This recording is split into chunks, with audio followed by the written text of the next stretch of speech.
Palestinians in East Jerusalem fought today with the Israeli forces not only because Israel had prevented Muslim worshippers from reaching Al-Aqsa Mosque, but Palestinians were also protesting against the continuation of the Israeli assault on Gaza for the seventh day.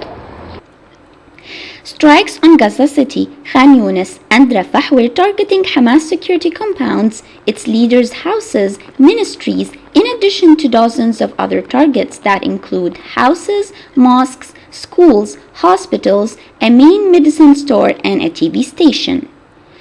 The offensive on Gaza started on Saturday, January 27th, when Israeli warplanes launched some 250 airstrikes within the first 24 hours of the campaign. That is more than 100 tons of bombs. The next day, Israeli infantry and armored forces massed on the borders of the territory. On the Israeli side of the conflict, the scene was quite different.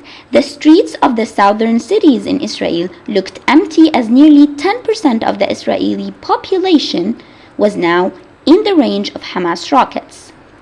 Hamas rockets were mainly targeting the southern cities of Ashdod, Ashkelon, and Beersheba. Hamas fired dozens of rockets, killing 4 Israelis and injuring some 64. On the Palestinian side, 450 people were killed and around 2,100 were injured since Saturday. The Israeli Air Forces struck 40 tunnels near the Israeli-Egyptian borders. Those tunnels were used by Gazans to smuggle goods and other needs under the Israeli blockade of the Strip over the last 18 months. The story began in 2005, when Israel pulled out of Gaza Strip. Since then, it controlled the Strip's land borders, territorial water, and airspace. The blockade was further tightened when Hamas won the elections in 2006. From that day, Israel took a decision that ישראל לא תנהל מגעים עם שלטון שהחמאס הוא חלק ממנו, קטן, גדול או קובע. The U.S. also rejected the election results, leading questions about the democracy that the U.S. is supposedly bringing to the region. In 2007, as tension increased between Hamas and Fatah, Abbas dismissed the Prime Minister Ismail Haniyeh of Hamas, and Hamas in response took over Gaza. The scene of long-bread queues and closed gas stations has since then become very common in Gaza. But conditions are much worse in the last few days as Israel restricted the entry of humanitarian supplies and complicated the distribution of the little it allowed in. In the Israeli city of Ashdod, a resident said, others decided to flee the southern cities to a more peaceful place. In Gaza, it was quite different, as people are nowhere used to peaceful life, nor did they can flee the Strip.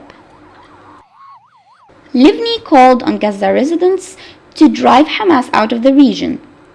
But despite the bad humanitarian conditions of the people in Gaza, they showed a brave solidarity with Hamas. When asked whether Hamas is to be blamed for what happened, no, from the day I was born I have seen missiles and attacks in Gaza. With or without Hamas, Israel punishes us. Across the Arab world, as well as in Iran, India, the UK, Afghanistan, France, and many other places around the world, thousands of people protested condemning Israel for its assault, the US for supporting it, Egypt for closing the borders, and the Arab leaders for not doing anything, and the international community for not moving effectively to stop the bloodshed. The UN Secretary General criticized Israel for the extensive use of force.